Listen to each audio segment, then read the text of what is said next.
Hi, Dad. What are you doing here? Come to see if I'm really acting grown up now that I'm a college man? Oh, of that I never had no doubt, son. Here, you forgot your lunch. Thanks, Dad. Oh, my pleasure, Einstein. Also, you are very lucky your head is tied on to the rest of you. Hey, what do these kids think they're selling here? Huh? They're trying to sign up students for outside activities. Well, from the business they're doing, they better switch to inside activities or find some new ones nobody's buying. True. Most of the kids are interested in a slightly different kind of activity. Like that? Like that. Dad, that's the Silver Spoon Club. To be a member, you practically have to be born with one in your mouth. A club? A silver spoon. I'd love to join. They have more fun than anyone on campus, but they're way out of our league. And what's keeping me out isn't even my fault. It's... Oh, never mind, Dad. Yeah, it's because I'm the wrong kind of a guy, huh? Instead of having money and drag, all I got is debts and a 4-bit grocery store. Let's forget it, huh, Dad? Son, you know I've always done the best I could by you. Oh, you have, Dad, you have. Well, if you want to get into that club, I'll do anything I can to help. Anything, come on. Dad, be realistic. Face the facts. That's the kind of high-class people they take in. Their president's Chatsworth Osborne Jr. Pretty spooky fact to face, huh? And you say your family has only 6 lines in Who's Who? How dismal. Application for admission denied. Next. See what I mean? It's hopeless. Yeah, we'll see about that. Come on. Oh, hi-ho there, Dobie do. I say, would you mind disappearing? You are seen standing so close, it might damage the reputation of the Silver Spoon Club. There's a good Gillis, baby. Now listen to me.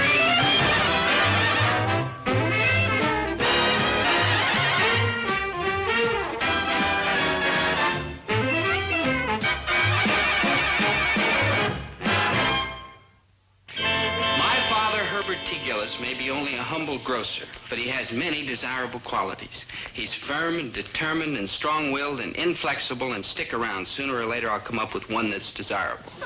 Yep, he became pretty unruly when I was turned down by the Silver Spoon Club. But I've got to give him credit. When he calmed down, he agreed to listen to my side of the question. Sure, I will listen to your side of the question. I am a fair-minded man. Shoot. Good. Now, Dad, let me tell you why I've got to forget about Okay, your... now I have listened to your side of the question. Now you listen to mine, boy. Quiet.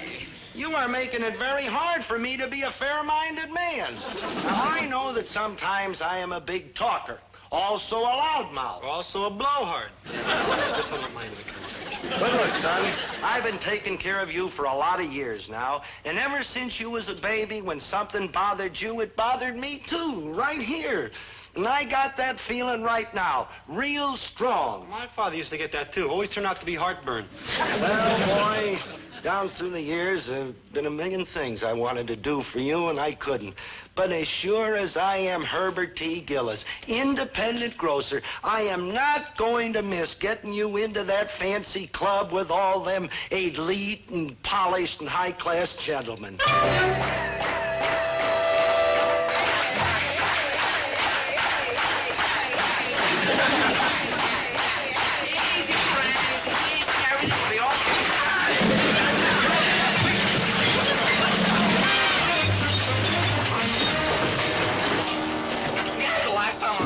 A scene like that, Pat O'Brien was playing the warden. Blame them. They shelled out a big chunk of dough at the beginning of the term for meals.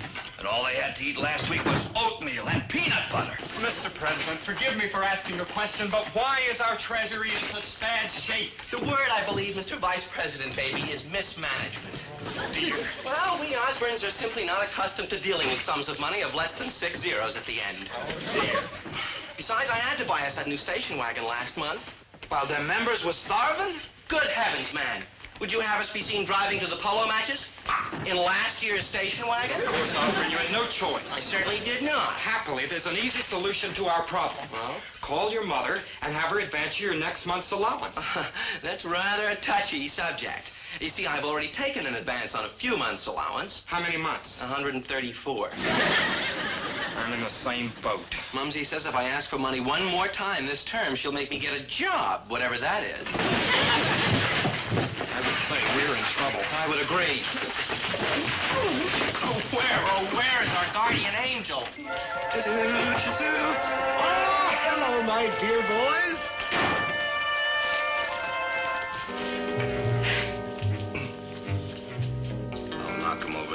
guys grab the groceries? Down, Malcolm, down, I say. Mr. Gillis, what brings you here?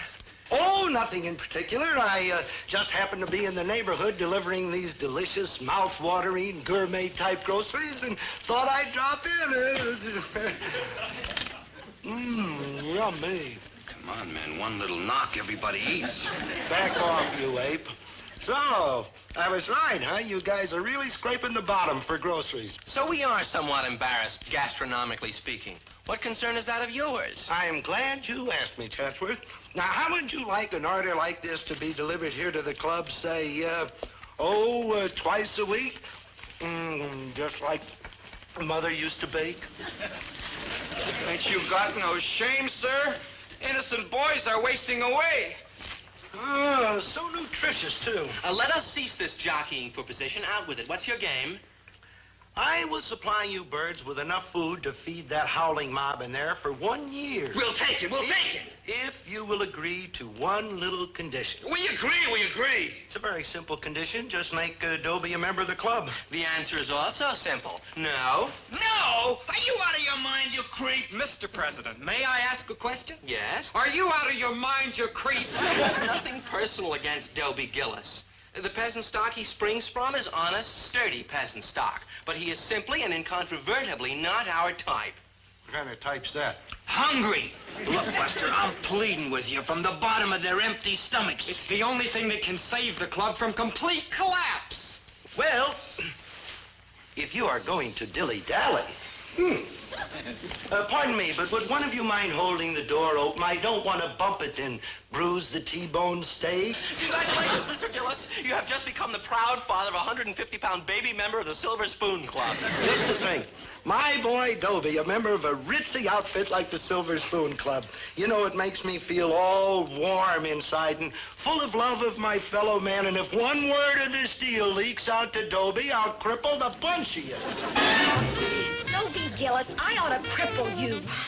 Daring to invite me to the freshman prom when you're not a member of the Silver Spoon Club. Ah, how your eyes flash with fire when you're angry, my great Tawny Beast. I like that. Back off, Waldo. No Silver Spoon, no date. Maribel, what's the difference? I mean, I'm the same fellow whether I belong to the club or not. That's all you know about it.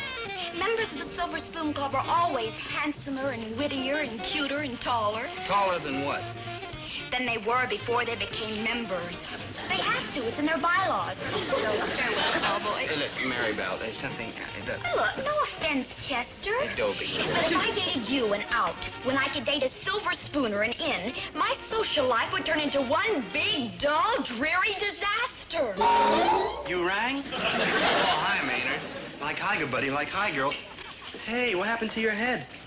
For your information, Dapper Dan, this is a ponytail. Yeah, I bet it looks almost as good as it did on the pony. Are we for dare to, barbarians? Yeah, Maribel. Barbarians. What does she know? Like nothing. Barbarians are cats that shave people.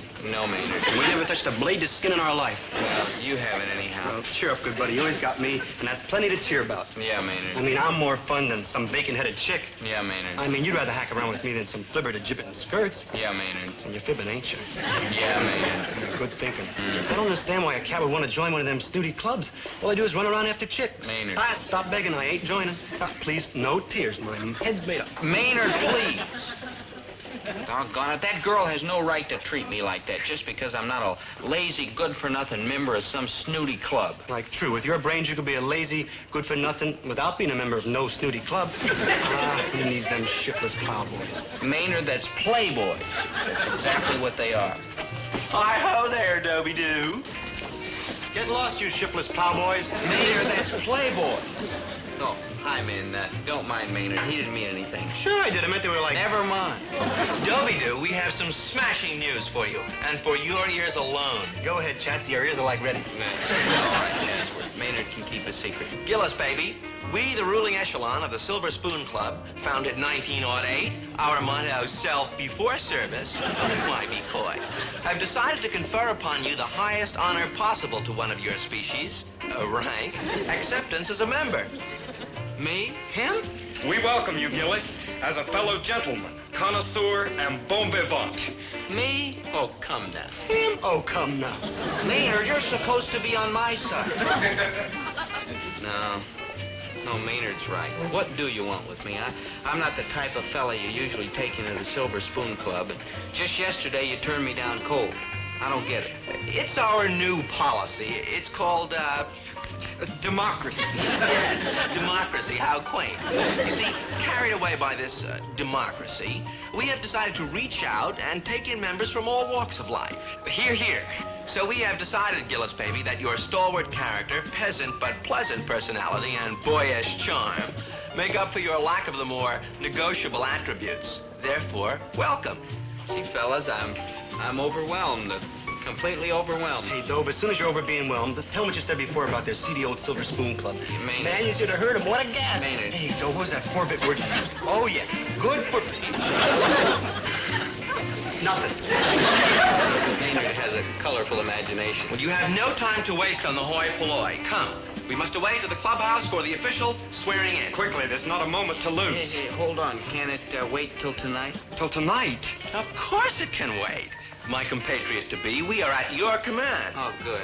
I just want to go tell my dad the good news first. Boy, will he be surprised. Wow. Boy, am I surprised. Wow. They're a real high-class bunch, Dad. Chatsworth Osborne Jr. is president, and the vice president's a fellow named Crawford. Crookshank. Yo, Crookshank. He's a very how do you know? Know what?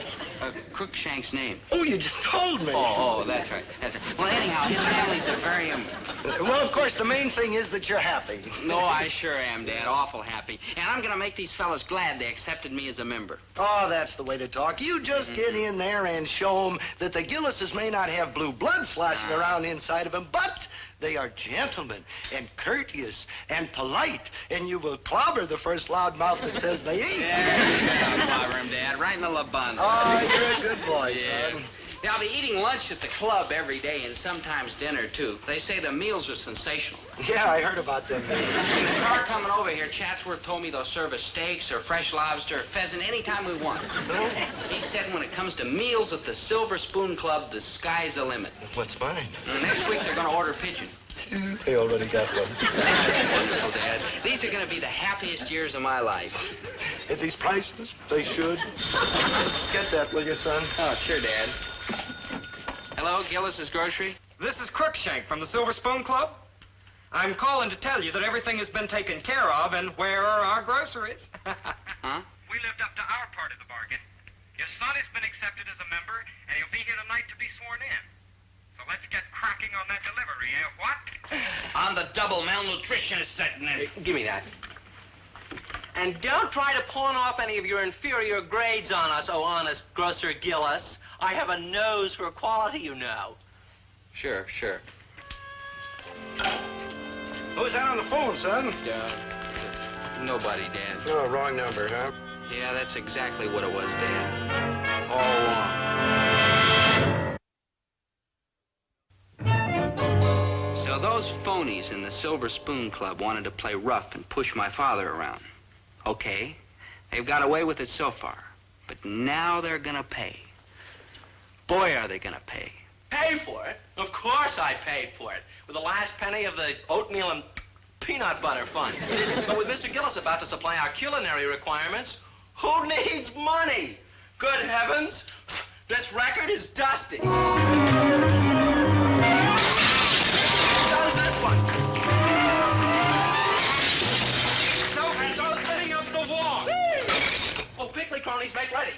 We'll swear him in the instant he crosses the threshold. Give him the super gala reception. One reserved generally for visiting royalty, 5-star generals, and my mother. Welcome, Dobie, to the hallowed halls of the Silver Spoon Club. We shall swear you in at once. Wait. For he's a jolly good fellow. For he's a jolly good fellow. For he's a jolly good fellow. Hold it. I'm not sure I want to join your club. Not sure you want to join. Not join? He's got to be kidding. Of course he's kidding, aren't you? Aren't you? Of course he is. Isn't he? He isn't. He isn't. You see, joining the Silver Spoon Club would be a whole new experience for me, and I'm scared. But maybe if I hung around for a day or so first to get acquainted, you know, before I joined, I'd feel better about it. It's an unusual request, but since we are so keen on having you with us, request granted. Oh, good, good. Oh, yes, and one other thing. What's that? I must have company. I couldn't possibly go through this without a familiar face at my side. You rang? Rah. These fellas are talking about us joining their club. What do you think? I think we ought to be sports and let them show us how much we're gonna love it here. And thus began our career in the Silver Spoon Club. No, on second thought, I wouldn't say career is exactly the right word. What we did to those snooty members was, well, the closest thing to it was the St. Valentine's Day Massacre. We started out kind of slowly, and then... Pow! Tell me, Maynard, my good man, so far, what's your opinion of life in the Silver Spoon Club? I think, old Crumpet, that in like 2 or 3 years, I could maybe get to dig it. Hey, Garçon, more polish on the left sneaker, and be quickly about it. Maynard, is your biology homework finished? Not yet. Not yet. That's disgraceful. We're working as fast as we can. It's a woefully long assignment, Maney do. You know what I'd like now, Maynard? What, good buddy? Somebody to sing us some good old-fashioned camp songs. Yeah, good thinking. Chatsy! Now, see here, I do not have to put up with this. Yes, we'll rally around the flag, boys, rally once again, shouting the battle cry of freedom. Hey, Quebsy, look! Everything you need to make you comfortable. It's just like my very own room at home. Oh, the fellas cried a little when they brought all this stuff in, but they'll get over it in a couple of years. Ooh, look.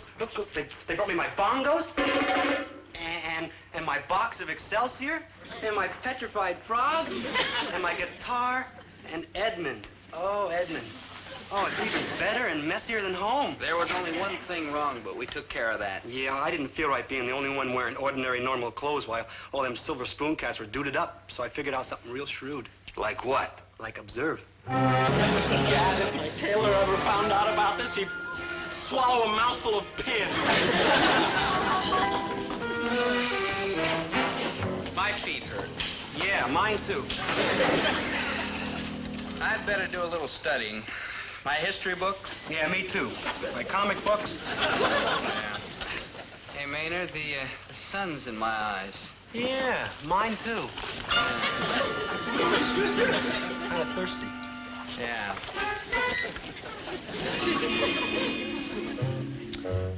Ice. Be quick about it. Greetings, fellow members. How goes the battle? Hi, Chatsworth. Hello, my dear. Brenda, dear, may I present Dobie Gillis, a soon-to-be fellow member of the Silver Spoon Club. Whatever you say, Chatsworth, darling. Dobie, this is Brenda LaBelle. Whatever you say, Chatsworth, darling. Hello. Brenda is queen of the freshman class. And of all else she surveys, I'm sure. Gillis, baby, when are you going to make the announcement that we've all been waiting for? Yeah, tonight, Chatsworth. I've stalled long enough. Marvelous, marvelous. Is there anything I can do for you right now? Now that you mention it. What? What is it you want? Her. Her? I'm glad you're being so decent about it, Chatsworth. And I'll take the convertible too. Wait. There, boy, there. Come, my dear. I'll take you to a little place I know where they toss flapjacks far, far into the night. Whatever you say, Toby, darling. Brenda, dear. Oh, mice and rats.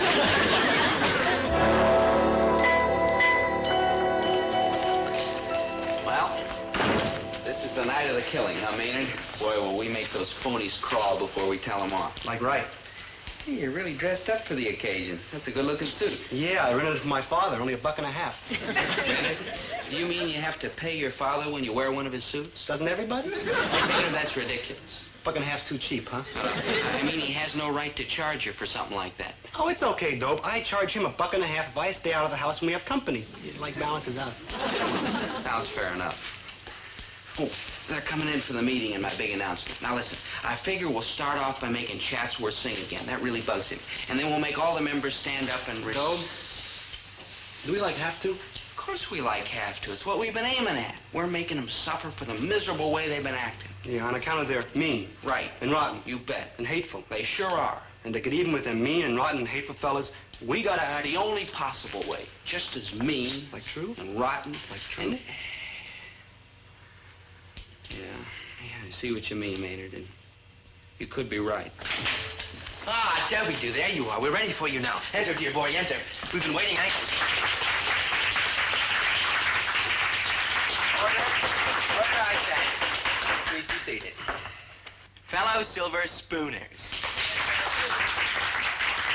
Tonight is a night that I feel we shall remember, and if I may be forgiven for my unquestioned gift for understatement, forever.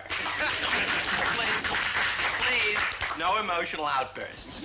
But I shall allow the fateful words to be spoken by the man of the hour, your friend and mine, our soon-to-be, we trust, honored fellow member, Mr. Dobie Gillis. Members of the Silver Spoon Club, I address you as members of the Silver Spoon Club, but I've got a much better name for you. You're a bunch of low-down, miserable snobs. No offense. I mean plenty of offense. Yeah, I know what's been going on. I know all about the deal you made with my father. I know about the way you've tried to manipulate innocent people just to gain your own selfish ends. Hey, I just brought the goodbye. Dad, come back. Dad, there's no use running away. It's not a secret anymore. No, you no-good blue-blooded stool pigeon. Chatsworth didn't tell me, Dad. I found out myself. Well, he's a stool pigeon on general principles. Look, Dad, don't blame Chatsworth or these other fellas in the Silver Spoon Club. You're just as guilty as they are. You put them in a spot where they couldn't turn down your offer. But, Dove, all I was trying You only did it to help me. I know. And that's why the real guilty party isn't you, Dad, for putting temptation in their path, or you, Chatsworth, for grabbing it. No. The real guilty party's me. I wanted so much to be a member of this club that I nagged my father into doing something he shouldn't have done. And you fellas in the Silver Spoon Club just went along with it. On behalf of the membership, and in spite of rigorous training to the contrary, I apologize. Now, I owe you an apology, Chatsworth, for kicking you when I had you down.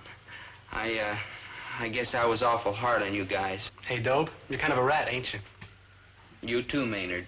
No offense. No offense. Well, let's hope we've learned something. All of us. Come on, Dad, Maynard. Let's go home where we belong. Yeah, we'll go out through the kitchen so I can pick up the groceries.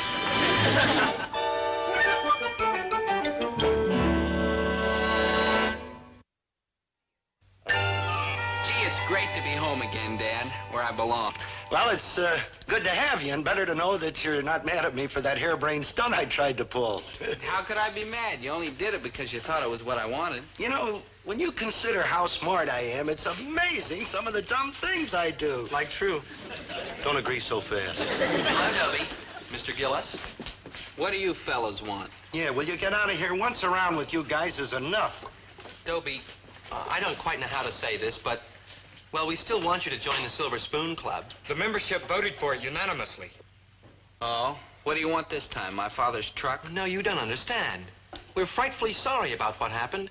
We want you as a member with no strings attached. You're kidding. And Osborne never kids in the presence of tradespeople. No offense, Mr. Gillis. Well, in that case, why not, Brother Silver Spoon? There's a good fellow. Yeah. Welcome, Brother Gillis. Oh, wait a minute. How about Brother Krebs? Oh, surely you That's jest. the package. Both or neither. Welcome, Brother Krebs. Oh, good. Well, I hope you'll all be very happy together. Incidentally, I'm not going to give you any groceries. However, if you care to buy some, I'm sure we can figure out a business arrangement. Egad! Only my splendid breeding prevents me from sneering aloud at such a suggestion. Huh? Once we have money to buy groceries again, we certainly won't come here. Ta-ta.